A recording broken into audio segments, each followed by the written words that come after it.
Hello everybody, I'm Joe Zagacki and welcome to a special edition of Hurricane Game Day with new Hurricane head football coach Al Golden. Coming up on the show, we'll take a look back at the Hurricanes recruiting class and we'll look forward to spring football. Also coming up, we'll introduce you to new defensive coordinator Mark D'Onofrio and new offensive coordinator Jed Fish. All of that and more coming up on Hurricane Game Day, which starts right now.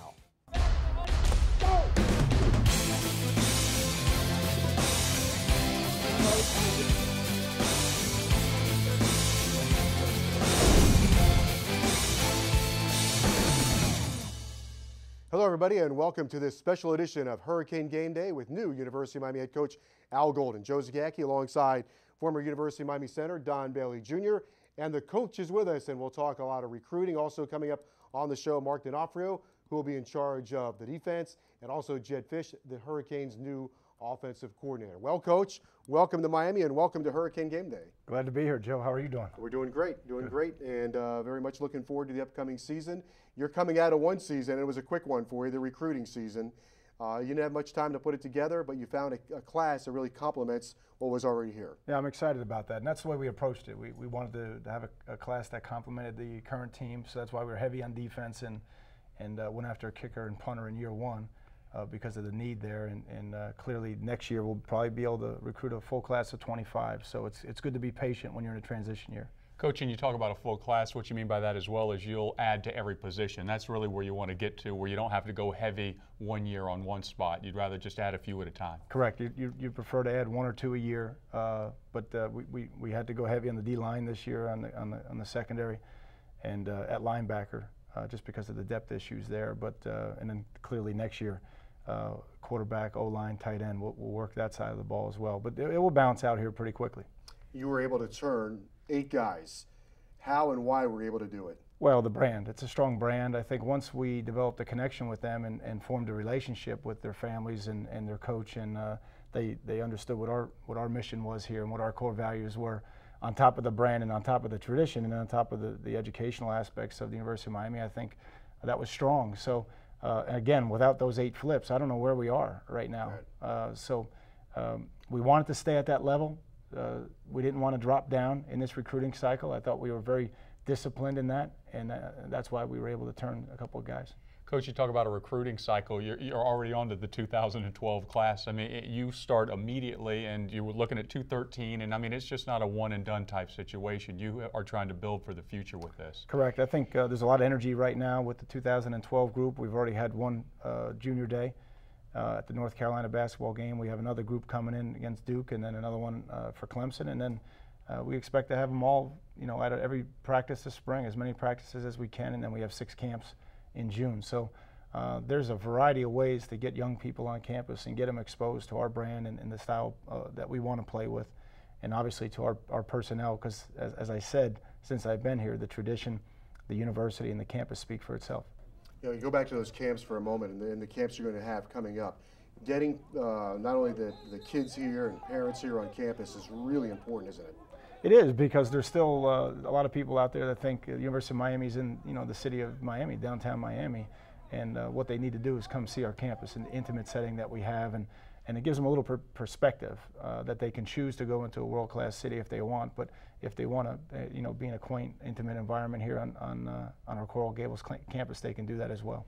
And Coach, you talk about your camps. When you were at Temple, the numbers that you had turn out for your camps were outstanding. I mean, it was 1,800 kids. 1,868 last year, and that grew from 0 the year before I got there. So every year we grew it incredibly, and 78% of our signing class the last 3 years came out of that camp. So it's really a great evaluation tool, and we keep the price down because it's more of a public service than anything. We want to train kids and teach kids and expose them to the University of Miami. By the way, when you look at your recruiting class, you see guys that want to be a Hurricane, including Anthony Chickolo, who one of the headliners in the class, but a guy that will bring a lot of energy to your squad. Yeah, I mean, that's what we're looking for. We want to go back to that. We want to go back to getting tough, rugged kids that play with passion, and Anthony's kind of, he's the benchmark there for us. He'll be the beacon in this class that we'll follow, and once we get him on campus, he'll be one of our greatest ambassadors, as well as one of our leaders. Coach, you don't spend a lot of time talking about stars or what color chip the player is, but you do talk a lot about time that they love football. You need them to love the game of football and love the University of Miami, because then they will commit to it. Yeah, I think the biggest thing is we got to get back to recruiting kids that want to be Miami Hurricanes. We have to get back to that. That's what made this place unique, and it wasn't always about just chasing stars. It was about chasing guys who wanted to be Miami Hurricanes, and most particularly taking care of our backyard and what we call the eye, just taking care of South Florida, and specifically within 2 hours of our doorstep, because it's so fertile, that region, and you can't get them all, but we have to make sure the 18 to 20 that we get every year are the right ones. And you did that with guys like Philip Dorsett. I don't want to leave anybody out, but Philip Dorsett up at St. Thomas, Thomas Finney over at Central High School. Miami's had great success with players from Central High School in the past. Sure. I mean, Finney's here now, and we expect him to compete for a starting job at corner. And Philip Dorsett, he's a lot like Chicolo. He's a lot like Grooms. They want it to be Miami Hurricanes. They play with energy. They're talented. They're bright. Their football IQ is off the charts. So we're going to keep recruiting guys like that. Gianni Paul's another kid that comes to mind in that same vein. So that's the blueprint, and that's what we call here our foundation. That's the foundation of a Miami Hurricane. That's what we want to recruit to. And Coach, you're getting ready for spring football. It won't be long, but one thing that we had talked about as well is the competition. When you're looking to earn a spot on the roster, what you do in the weight room weighs into that. What you do in the classroom weighs into that. Everything affects that starting spot. No question. I mean, we've already had 3 weeks of the off-season program. There's 3 more weeks before we start the next phase, which is spring practice. So how they finish in the off-season program will determine how they start, and then as we go into spring ball, then the summer conditioning, and then obviously training camp. So there's only one segment down in 3 weeks. Only the off-season program will be the only segment that's complete, and you're better off being a starter coming out of that than you are being 3 or 4. Okay, when we come back, we will introduce you to defensive coordinator Mark D'Onofrio. Also coming up, Jed Fish, and we'll also have more with University of Miami head coach Al Golden as we continue on Hurricane Game Day right here on CSS.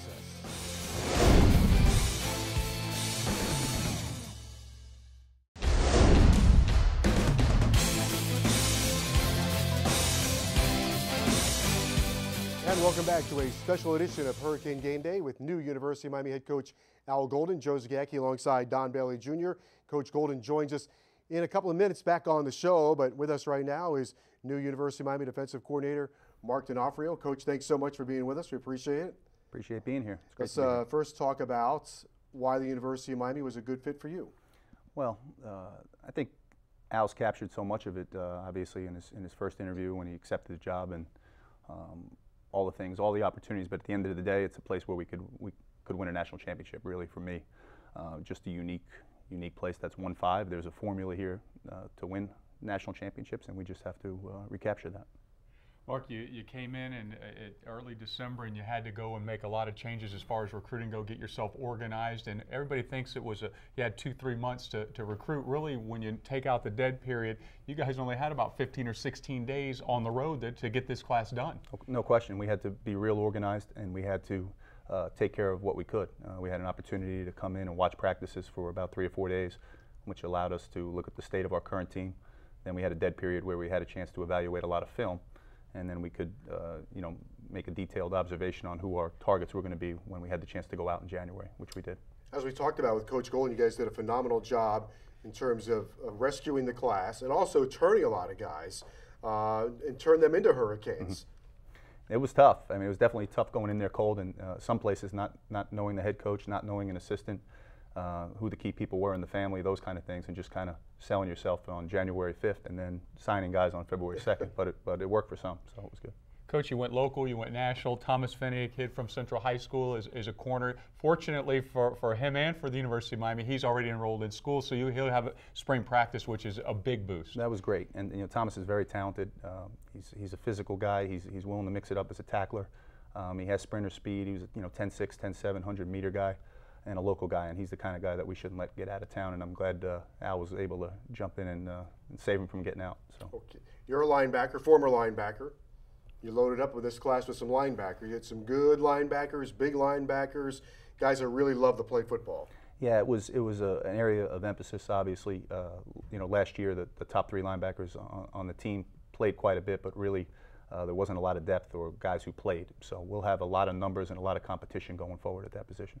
Coach, Dallas Crawford is a guy from Southwest Florida. You're losing 3 corners that have a lot of experience. He's going to have an opportunity to come in, and he's going to have to participate with the depth issue. He's a great football player. Obviously, he played played quarterback in high school, played safety. He has the corner skill, and he also could be a safety. He's not restricted to just playing corner. Wherever we can get him on the field the fastest and in his best position, we'll put him there. But we will try him at corner first. Now, you know what has Don Bailey excited? Being a former center, he's accustomed to hand-to-hand combat with those defensive tackles. And you got a guy from Las Vegas, about 280 pounds, Jalen Grimble, who I guess has the body and will continue to grow and could be a defensive tackle for you, nose guard. Absolutely. He probably would be more of a 3 technique if we end up moving Jalen inside. He's played end, but obviously at 280 pounds and being 18 years old, he has a frame to probably get into the 90s where he could move inside and help us. So it'll just be a matter of figuring out where we need him most next year. You signed a couple quote-unquote athletes. You've got Kevin Grooms, a guy from Hollywood, Florida, South Broward. There's a situation where you can use him both offensively and defensively, and you'll bring him in and evaluate it. And then how do you go through that process and then say this is where you're going to start? Well, I think for most kids, I think they want to get on the field the quickest, and I think that's what we sold to Kevin during the process. We were honest with him. I had a chance to go watch him play basketball. Where I got a chance to see him move around and kind of envision him as a defensive back possibly, obviously. And then I got a tape on him, went back right after the game, watched it, and watched him score 6 touchdowns. So he can definitely return kicks, punts. He has the ability to run the ball, and he definitely has the skill set to play DB. So wherever we can get Kevin on the field, the quickest we will. All right, let's jump into some of the philosophy, some of the things that you'd like to accomplish at the University of Miami. People want to know 4-3, 3-4. Maybe just give us a little general idea of what they're going to see, because college football switches week to week, and you do like to be multiple. We are. I'm sticking to my guns, and I'm going to keep saying multiple. Good. Sticking to my story. That's it. But we will be multiple. We'll base out of 4-3 personnel because that's what we have here, and we recruited that way. But you want to have the ability to get in some different fronts and do some things versus spread teams and whatnot that gives you flexibility as far as pressure goes and dropping multiple guys and pressuring with multiple guys. So. All right, Coach. Great to have you on the show. Okay. Welcome to South Florida. You look good in that hurricane green and orange. That's it. Got you out of that Penn State blue. Penn State blue. Maroon. Penn State blue's out. Temple maroon has a place in my heart. Penn State blue is out. All right, very good. Thanks very much for being with us. When we come back, we'll go offense. Jed Fish, the new University of Miami offensive coordinator, joins us next right here on Hurricane Game Day on CSS.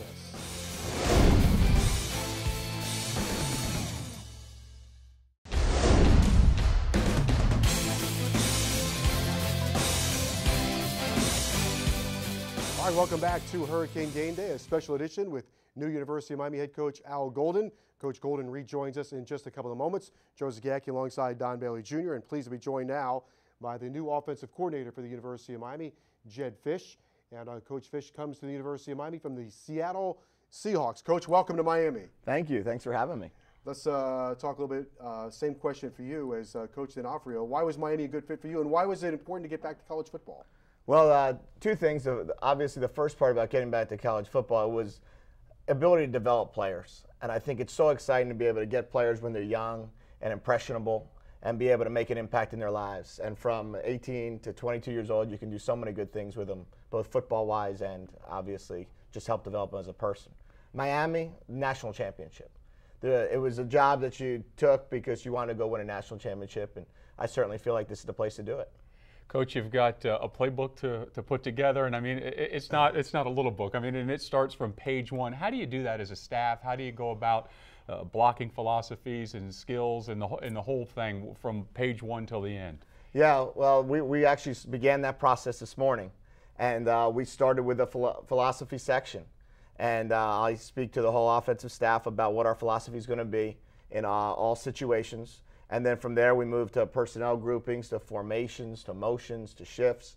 And then as the week goes by, and probably into next week, we'll talk about the running game or pass protections, and then finally finish with our pass concepts. And people don't realize, I mean, it literally is a book that is put together, and the student athlete gets it, and they're accountable for it. Yeah, and what we do is we kind of fill it in by section and by tab, and then by installation, so that they know every week, when we start spring football, what installation one's going to be, what run game's going to go in, what protections, and then obviously the pass game. But it's it's a nice size binder of information that they'll have to take on. Well, it's a good binder for those quarterbacks. Now, what kind of interaction will you have with them between now and spring football, and what will your expectations be of that position? Well, we're going to meet as much as we are allowed to meet. And obviously, we're going to be able to handle all sorts of things and really just get to know each other.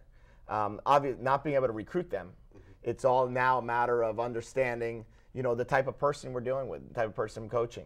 Once we get past that, and then we start talking about the football side of it, the expectation is high for the quarterback position in this offense. And the more they can handle, the more we'll give them.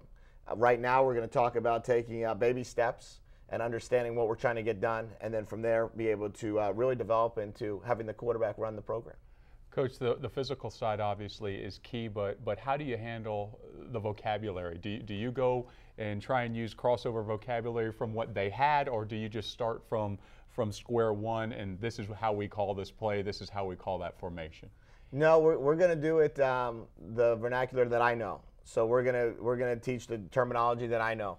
And they're going to learn that, and we're hopefully going to do things that tie into what they've done before, but also be able to teach them so when they walk in that huddle, the other 10 guys realize that they can't do what he can do, and they can't say it the way he can say it. And he's going to have to, we're going to show him a DVD the very first day called Quarterback Language, and it talks about the complexity of calling a play, but it also talks about when you do it right, the immediate expertise and the immediate respect you get from calling it in the huddle and then running the play. If you look at the roster and maybe an unofficial depth chart and dive into the personnel, there are running backs, there are offensive linemen, there's experience in wide receivers, so this should be a great spring for competition. Yeah, the personnel is we've started doing that as well late last week and then early this starting today, and we'll move forward of evaluating our players, doing point of attack tapes on each one of our players so we can kind of understand our personnel and then realize that we've got some great football players on this team, and we're really looking forward to having them compete with one another to see who will be the starting 11. When we talked the other day, you said they had a lot of yards, but we need more points. Yeah, they led the ACC in yards and they were third in the third down. But they were 11th in red zone out of 12 teams. And we have to make sure that when we get into the red zone, we score points. And that'll be the key. All right, Coach. Great to have you on the show. Look forward to working with you this year. Thank you very much for having me. We look forward to seeing this, too. Yeah, touchdown. Me too. All right, stay with us as University of Miami new head coach Al Golden rejoins us as we continue on Hurricane Game Day right here on CSS.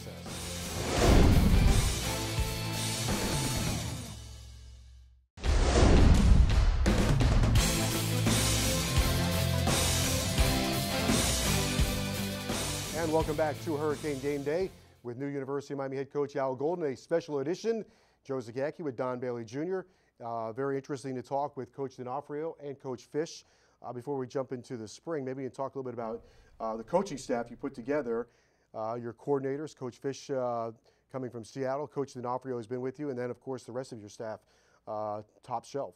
Yeah, I think with Jed, clearly he's been a name that's been hot now in the NFL circuits, and I think, when we got him here, people were like, well, do we know Jed? And then all of a sudden, they fired the offensive coordinator in Seattle, and everybody said, Jed, don't leave. Yeah. So we're very fortunate to have Jed, and he's a guy who wanted to get back to college, and so I think it's important that when you're in your career, you decide where you want to be, and he wanted to get back to the college game and be a coordinator at the University of Miami. So clearly, we're excited to have him and what he's going to bring to us and all the experience that he has.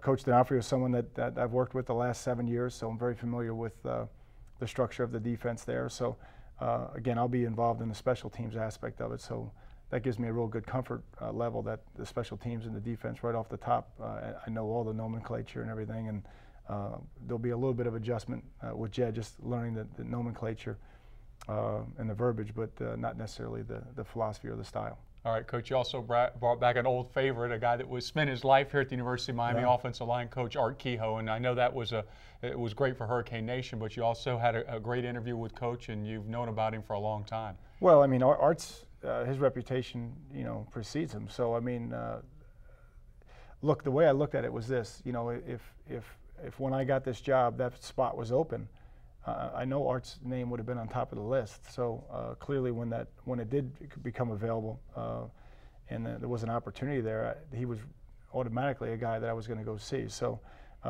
you know, I flew out there to Mississippi and sat down with Art and just talked to him, and I can feel his passion for the university. And as I said to the staff afterwards, I said, you know, if one of our criteria is to find guys who want to be Miami Hurricanes, why doesn't that apply to coaches? And I'm very proud of this staff, including our operations. I think we have 6 Miami Hurricanes on our staff, which is great.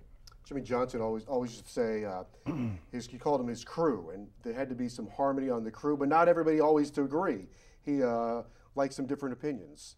Well, Art's going to give you a different opinion. Art will give you a different opinion, but you want to hear different opinions as well, right? No, there's no question. They're not yes men. They never can be, and I think the biggest thing is that to make sure that when a decision is made, everybody's behind it. But until that time, make sure that all the different opinions get voiced. And as I say to the staff all the time, there's a lot of opinions in here, but there's only one decision. So I think it's important to have that kind of the diversity and variety on the staff. And when you start spring practice, day 1 through day 20, what are you looking for? What do you want to come out as an end result of spring practice? Well, the 2 things that jump off right away, we better do a better job of being a smarter football team. The penalties are inexcusable. We have to get that corrected. We have to fix the turnover margin, and we better learn how to protect the ball a little bit better and take it away better on defense. But so clearly those are two of the things. But overall, I mean, we have to become a tough and physical football team, and we have to get back to our roots there a little bit, and become really competitive and physically tough. And clearly, we have a philosophy that we want to implement here, and I hope that at least midway through the spring, it will start to take shape and take hold, and people will be able to see that we practice at a different tempo now, and we play at a different tempo, and we finish just a little bit better, because that's going to be the key for us, because there is talent on this team, and we just have to draw it out of them. And, spring ball will start March the 5th. You get to go 3 days a week. I think there's a spring break in there as well, but you get to go 3 days a week. There'll be a lot of competition. There are a lot of returning players, so you do have something to work with, but there should be a lot of competition. Well, there should be, and again, the schedule is designed 3 days a week, and I've been around places that have gone 4 and 5 and try to cram it in there, but we just prefer in the off season not to get them beat up, to continue to lift on the alternate days, but most importantly, let them take care of their academics so we're not dealing with any academic issues come July and August. So I'd prefer to just slow it down and go 3 days a week, a lot of recovery, a lot of learning, especially in the first year, the transition year, because they have to learn a lot between now and spring ball to begin with. And with your arrival, it's a very passionate and very excited fan base. Well, again, I think we're feeding off the fans. So we're going to continue to work hard and bring energy to the program. And there's really no other way it should be here at Miami. So we're going to continue to coach that way. We're going to continue to recruit kids that share that enthusiasm for the University of Miami. And clearly, we want to develop this team in that mold as well. All right, Coach. Great to have you here. We really appreciate it. If you need a center, a part-time center, Don thinks he still has some eligibility left. Thanks, guys. Appreciate it. Look forward to it in the fall. For new University of Miami head coach Al Golden and Don Bailey Jr., I'm Joe Zagacki. We'll see you next fall for Hurricane football right here on Hurricane Game Day with head coach Al Golden on CSS. So long, everybody.